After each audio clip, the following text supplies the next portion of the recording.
The visit wasn't on the public calendar. No official photographers. No ceremonial welcome.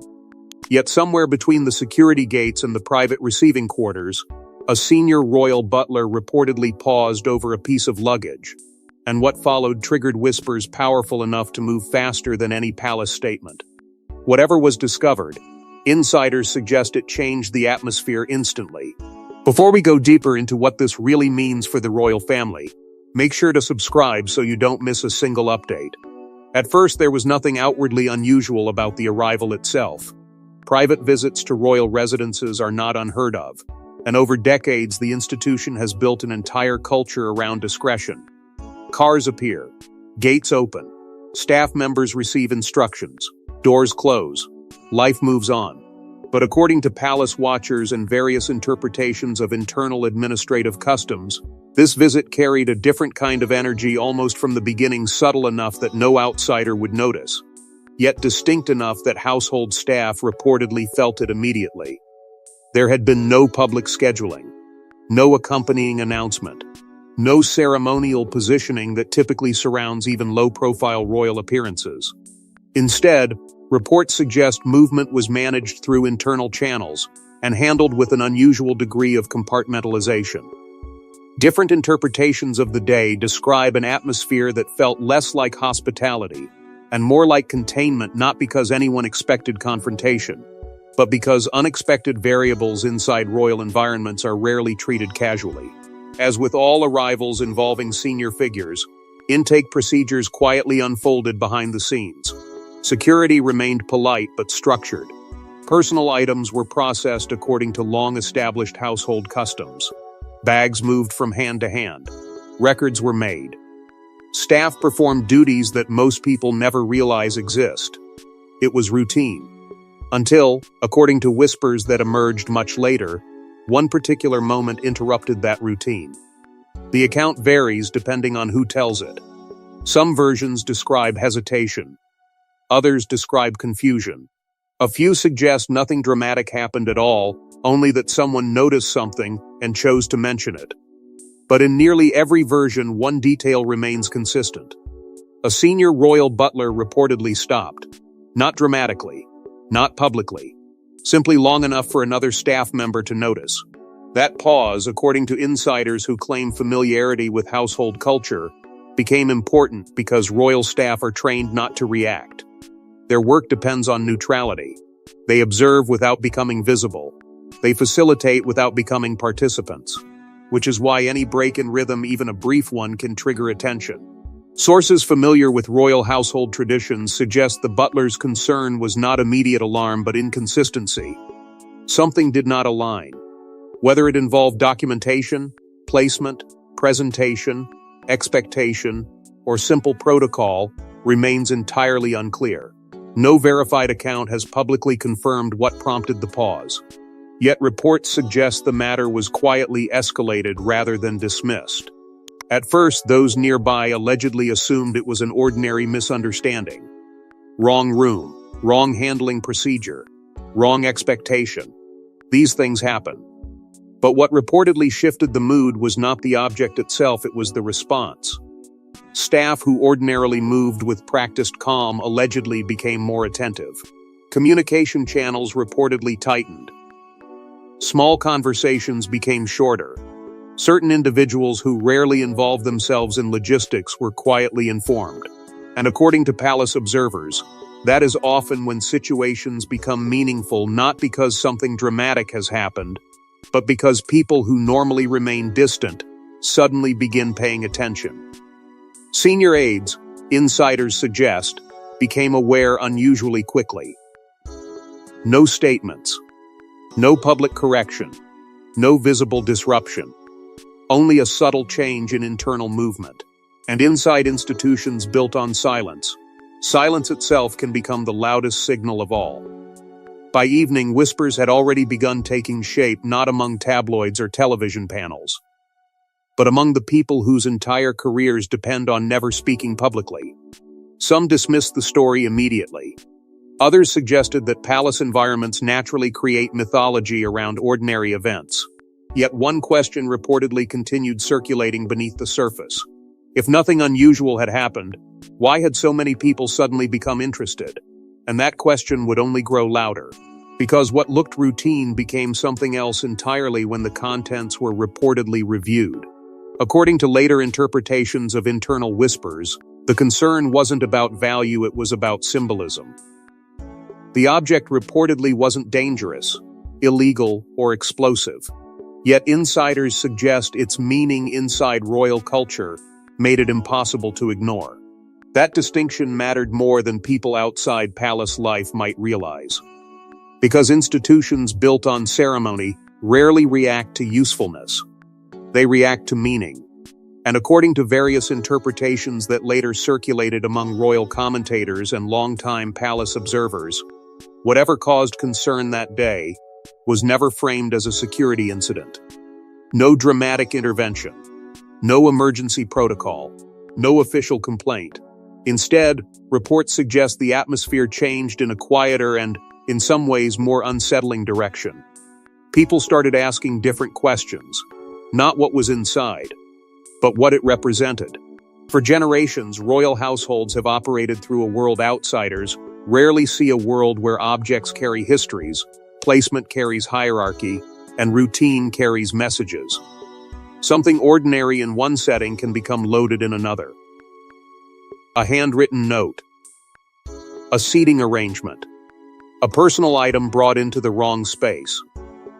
Context changes everything, and according to insiders who describe palace culture as being governed as much by unwritten expectations as written procedure, symbolism has always occupied unusual territory. That is why, some suggest, the response became more interesting than the discovery itself. Descriptions remain deliberately unclear.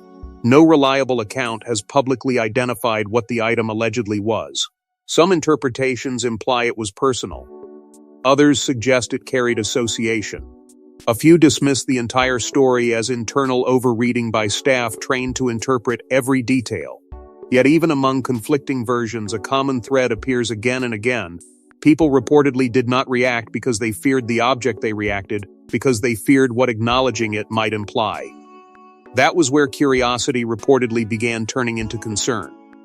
Quiet consultations allegedly followed. Not meetings in the dramatic sense.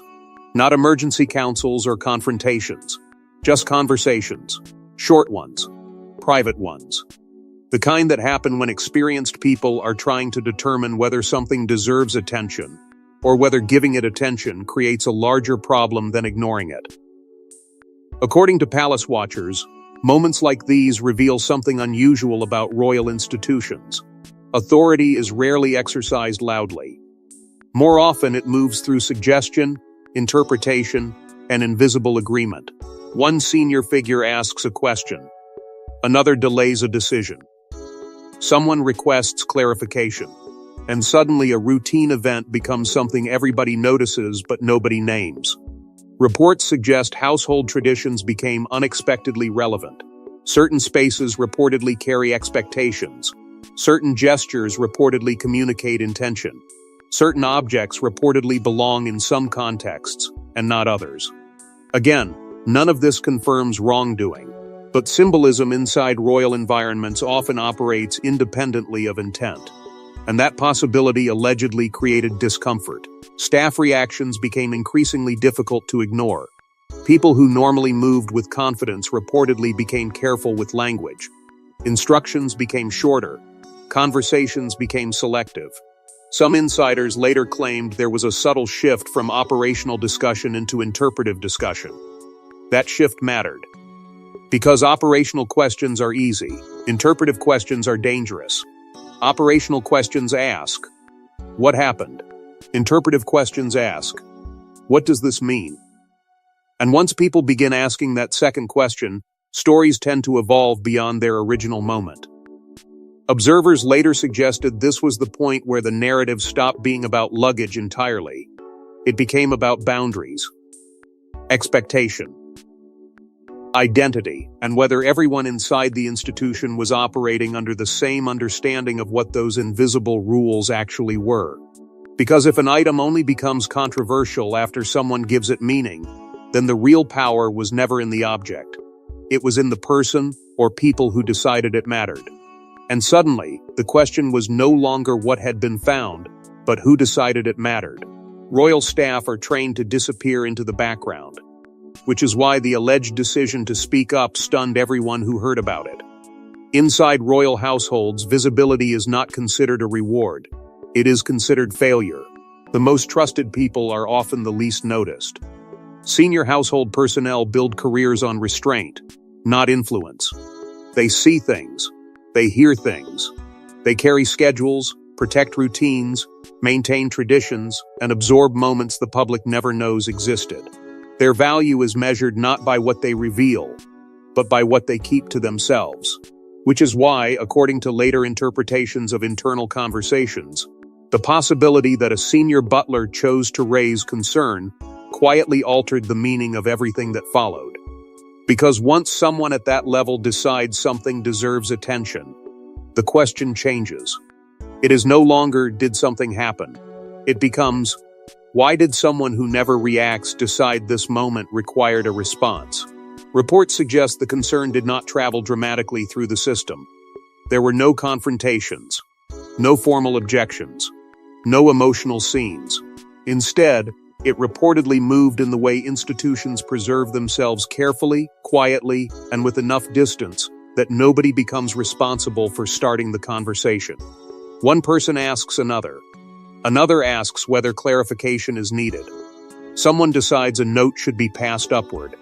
And suddenly an event that should have disappeared into routine begins climbing levels of awareness. That, according to observers of palace culture, is where discomfort began to replace curiosity. Because discretion inside royal life is not simply etiquette. It is doctrine. Household staff are not there to interpret personalities. They are there to maintain continuity. The expectation is simple. Unless something threatens order, staff remain invisible. Which is why interpretations later split.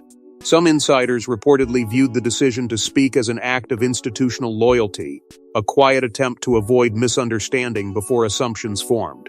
Others interpreted it differently. They questioned whether meaning had been projected onto something ordinary. Had protocol been protected, or had protocol become the story? Those competing interpretations reportedly created tension of their own.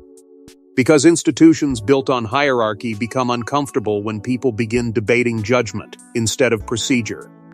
If concern was justified, then escalation made sense. But if concern was symbolic rather than practical, then someone had crossed into dangerous territory, the territory where interpretation starts influencing authority.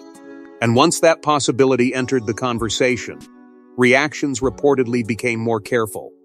Household channels tightened. Language reportedly became more precise.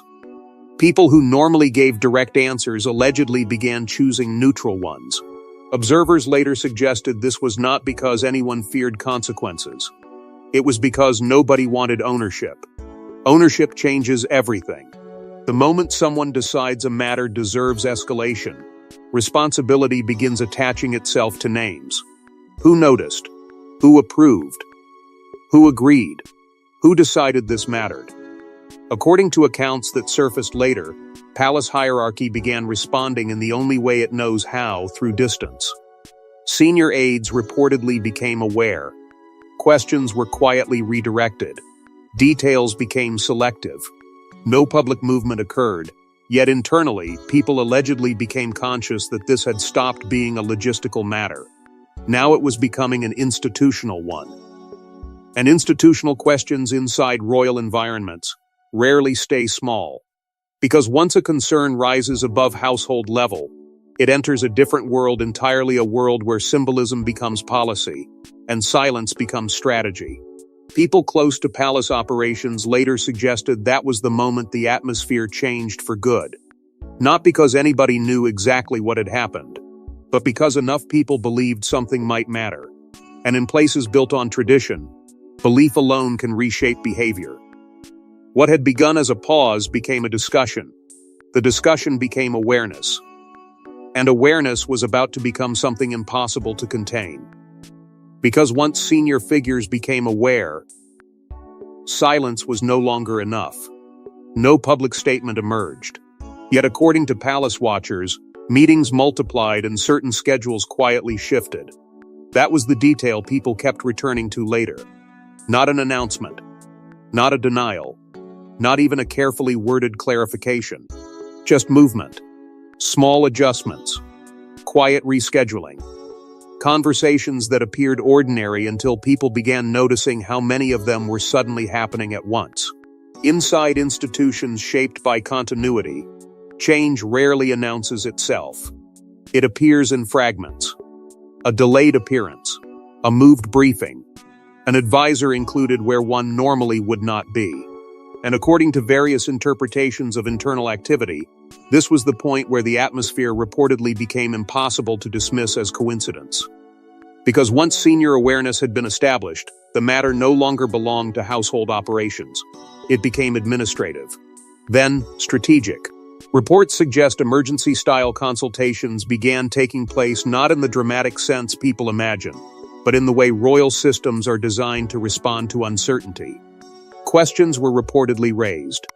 Not accusations. Questions. Did the matter require acknowledgement?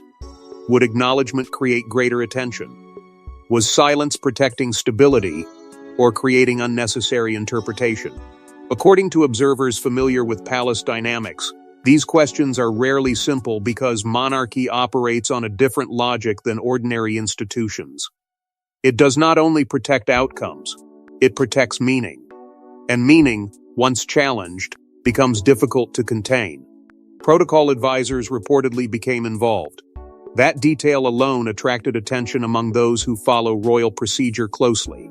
Because protocol is not typically activated to solve problems. Protocol exists to prevent problems from becoming symbols. Sources later suggested that advisors were less concerned with the alleged item and more concerned with what any response would communicate. If nothing happened, then intervention risked creating significance. If significance existed, then ignoring it risked creating precedent. That was the trap. And according to competing interpretations, nobody seemed eager to own the decision. Some voices reportedly argued for perspective. Royal environments create intensity. Staff notice patterns. Small irregularities become stories. Others allegedly took a different position. They suggested that institutions survive precisely because they do not wait for certainty. If something appears inconsistent with expectation, it must be examined quietly before narratives grow larger. Neither side was reportedly speaking about scandal. They were speaking about consequence. That difference mattered. Because once conversations shift from facts to consequences, every choice becomes political. Staff, according to later accounts, were quietly instructed to remain disciplined. No speculation. No unnecessary discussion. Continue normal operations. Those instructions may sound routine, but palace watchers often note that reminders of discipline usually appear when leaders believe interpretation itself has become a risk. And by then, questions were already beginning to spread beyond internal circles. Not details. Patterns. Observers noticed altered timing. Commentators began asking unrelated questions that somehow kept returning to the same themes. Why had schedules shifted? Why had movement become unusually controlled? Why did insiders suddenly seem reluctant to dismiss what had previously been treated as nothing? No answers emerged. Only more interpretations. And with each passing day, something unexpected happened. People became less interested in discovering what had allegedly been found. Because the story had started evolving. The object became secondary. The reactions became primary. Every consultation suggested weight. Every adjustment suggested meaning. Every silence suggested somebody believed this was larger than it appeared. And once that perception takes hold inside royal narratives, it becomes almost impossible to reverse. Because institutions are rarely changed by objects. They are changed by what people decide those objects mean. Then attention shifted from the object itself to what it supposedly represented. Inside royal circles, symbolism often matters more than practicality, and some observers believe this moment became exactly that. By the time conversations moved beyond procedure and into interpretation, the alleged discovery had already started transforming into something larger than itself. Not because anyone had confirmed what happened, but because royal institutions have always lived in two worlds at once. One world belongs to the public ceremonies, speeches, appearances, tradition presented as continuity. The other operates quietly beneath it, a place shaped by customs that are rarely written down, yet somehow remain deeply understood by the people who live within them. And according to those who study royal culture, moments of tension often emerge where those two worlds collide. History offers examples, not scandals, but sensitivities. Objects placed incorrectly, unexpected guests, changes in tradition that seemed harmless until they touched something symbolic. Time and again, the public saw small moments, while the institution saw larger implications. Because monarchy, perhaps more than any modern structure, survives through meaning. That is why some palace watchers later suggested this moment stop being about logistics entirely. It became philosophical. What matters more, intention or interpretation? Modern expectation or inherited custom? Personal freedom or institutional continuity? Those questions reportedly began surfacing beneath the silence. According to various interpretations, internal divisions slowly emerged, not dramatic factions, but differences in instinct. Some voices allegedly viewed the situation through a contemporary lens. Times change. People travel differently. Expectations evolve. Not every action carries hidden meaning. Institutions, they argued, cannot survive by turning every irregularity into a symbolic event. Others reportedly viewed the matter differently. They believed royal structures only endure because boundaries remain visible. Traditions may appear ceremonial from the outside, but internally they create stability. Once symbols become negotiable, expectations become negotiable. And once expectations become negotiable, hierarchy begins losing clarity. Neither side was necessarily defending individuals. They were defending philosophies. That was what made the atmosphere heavier. Because disagreements over facts can be solved, disagreements over values linger. Observers later suggested loyalty became an unspoken theme. Not loyalty to people, loyalty to systems, to traditions inherited rather than chosen, to customs maintained even when nobody remembers exactly why they exist. At the same time, another question quietly appeared. What does modernization actually mean? Does it mean adapting without hesitation? Or preserving enough structure that adaptation still has something to stand on?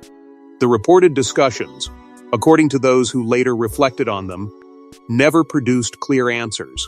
Instead, competing narratives began forming. One narrative framed the entire situation as institutional overthinking, an ordinary moment, made extraordinary by people trained to assign meaning. Another suggested the opposite, that the strongest institutions survive precisely because they notice subtle shifts before they become public conflicts. And as these interpretations spread, something unexpected happened. Attention moved further away from the original event. People stopped asking whether concern had been justified. They started asking what everyone's reaction revealed. Who protected tradition? Who challenged it? Who believed the old rules still mattered? Who quietly thought they no longer did? That was when the story became difficult to contain. Because once people begin projecting values onto a moment, every silence becomes interpreted, and every action becomes symbolic. The object itself faded. The conversations remained. And according to later whispers, one particular reaction reportedly stood apart from all the others, not because it was loud, but because it came from someone who had never intended to be involved at all. But the strongest reaction reportedly came from someone who never intended to become part of the story. What turned whispers into headlines wasn't a leak from outside it, was the appearance of an insider perspective that reframed the entire event. Up until that point, the story had existed in a strange space, too uncertain to confirm, too persistent to disappear. People had speculated, commentators had interpreted, observers had connected details that may never have belonged together in the first place. But inside palace culture, Speculation alone rarely changes anything. Perspective does. And according to later accounts and palace watchers who attempted to reconstruct the sequence of events, the moment the conversation shifted was not when new facts appeared, it was when someone reportedly offered context. Not publicly, not dramatically, just enough to alter the direction of the narrative. Reports suggest recollections allegedly tied to household circles began surfacing indirectly. Not formal testimony, not declarations, more like fragments of understanding, descriptions of mood, explanations of process, reflections on why certain reactions may have unfolded the way they did. And suddenly, people stopped discussing the alleged object entirely. They began discussing the people around it. That change mattered. Because facts invite conclusions, human reactions invite interpretation. According to various retellings, the emerging perspective suggested that the concern had never been universal. Some staff allegedly saw the moment as routine caution. Others reportedly viewed the reaction itself as unusual. That was where contradictions began appearing. One version implied sensitivity. Another implied overcorrection. One interpretation suggested concern emerged organically. Another suggested the atmosphere changed only after assumptions began spreading upward. None of these accounts were verified. Yet together, they created something more powerful than certainty. They created ambiguity. And ambiguity, especially around royal institutions, has a way of expanding. Media interpretations widened. Commentators who had previously treated the story as background noise reportedly began revisiting earlier assumptions. Some focused on protocol. Others focused on symbolism. Some questioned whether the entire incident reflected deeper tensions that had nothing to do with luggage at all. Questions multiplied.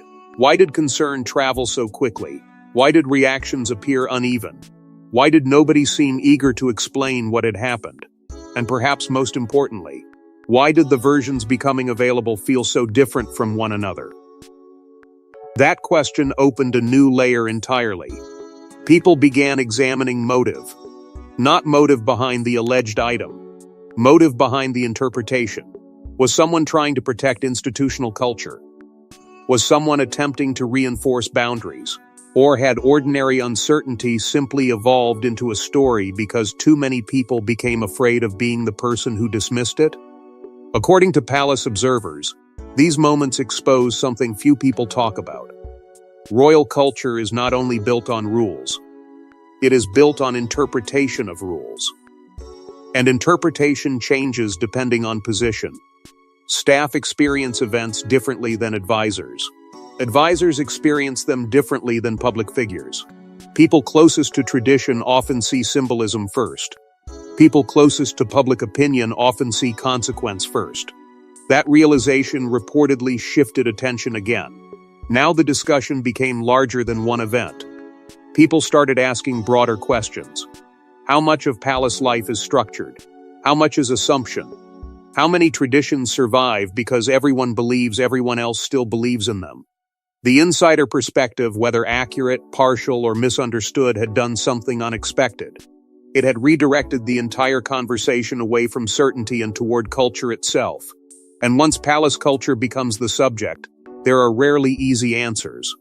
Because every explanation reveals another contradiction. Every contradiction creates another version. And every version leaves behind one unsettling possibility, that perhaps nobody involved ever fully agreed on what the moment meant. And with every version told, the meaning of the incident became less clear but more powerful. Outside the gates, people debated facts. Inside, observers suggest the real concern had become trust.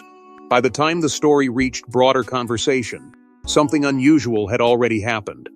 People were no longer arguing over details. They were arguing over meaning. Outside the institution, discussion moved in familiar directions.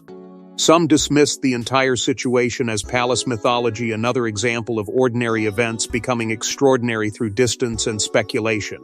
Others insisted that unusual reactions always reveal something deeper, even when the original trigger remains unclear.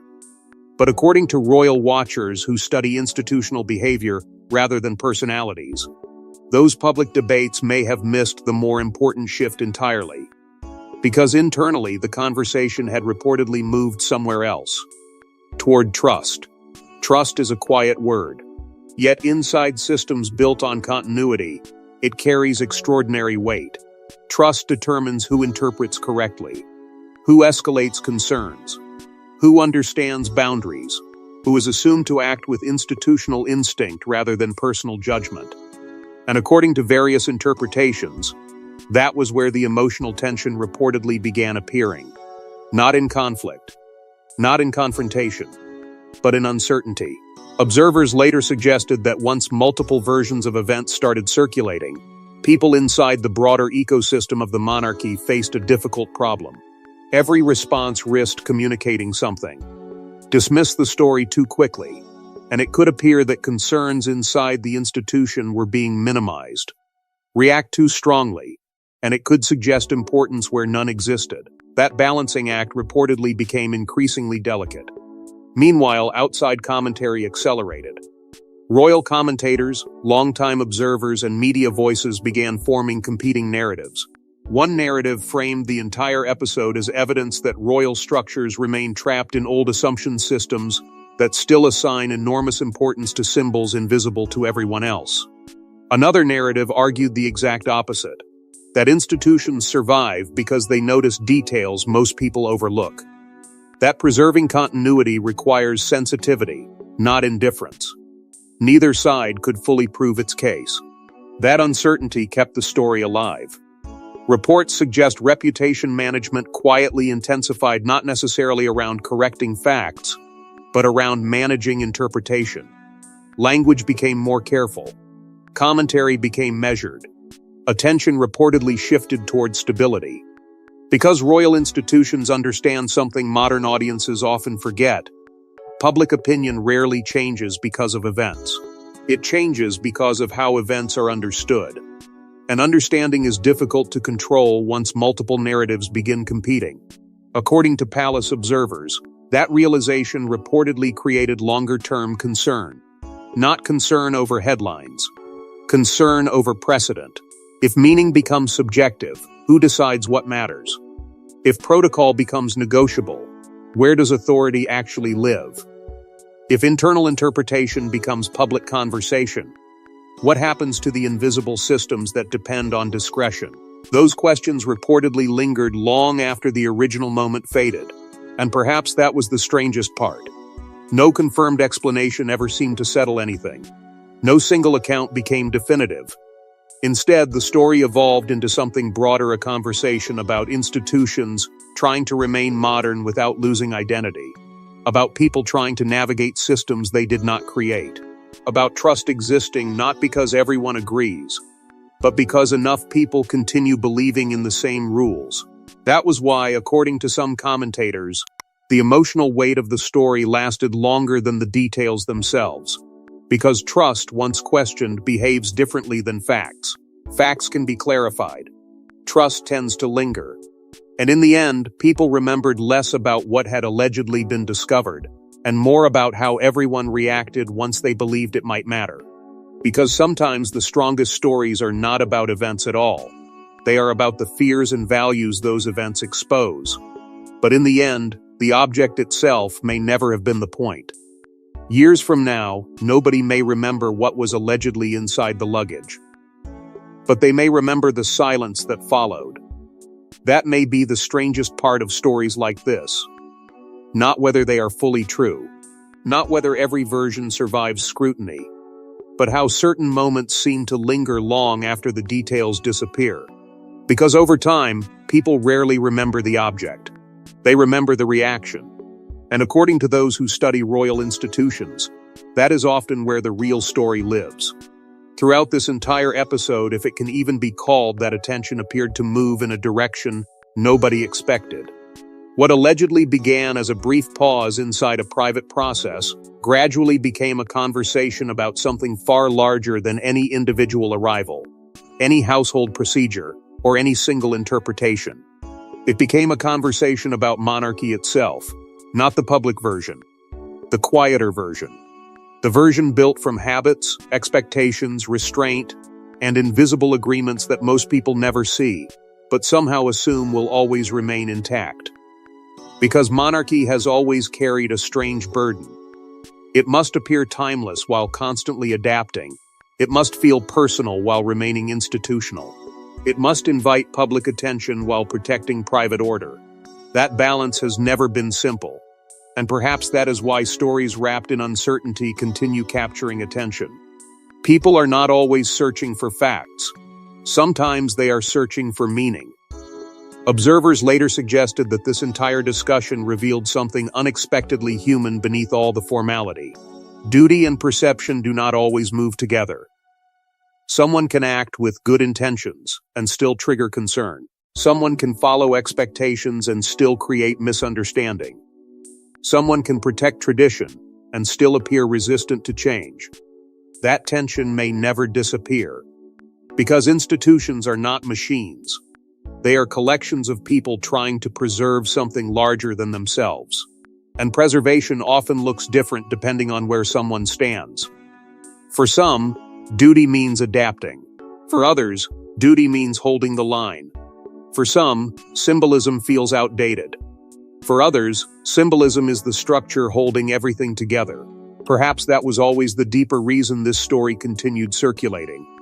Not because people wanted certainty, but because uncertainty forced larger questions. How much of monarchy depends on tradition? How much depends on trust? How much survives because people believe in it? And what happens when belief becomes harder to define? No official explanation ever fully closed the conversation. No decisive moment arrived. No final answer appeared. Instead, the story slowly transformed into something more familiar to royal history. A moment interpreted differently by everyone who touched it. Some will remember it as institutional overreaction. Others will remember it as quiet vigilance. Some will say nothing happened. Others will say the reactions revealed everything. And maybe that uncertainty is exactly why the story endured. Because the unseen mechanisms of monarchy rarely announce themselves. They reveal themselves indirectly. In pauses. In restraint. In conversations that never become statements. In moments where silence seems to carry more weight than explanation. And if there is anything left after all the speculation fades, perhaps it is this. Institutions are remembered less for the things they protect than for the values they reveal while protecting them. Which means years from now, the question may not be what was allegedly found. The question may simply remain, why did everyone react the way they did? Because in royal history, the moments people talk about are rarely the moments that mattered most. And the moments that mattered most are often the ones nobody officially confirms. Thanks for watching. Please don't forget to like and subscribe, and we will see you in next one.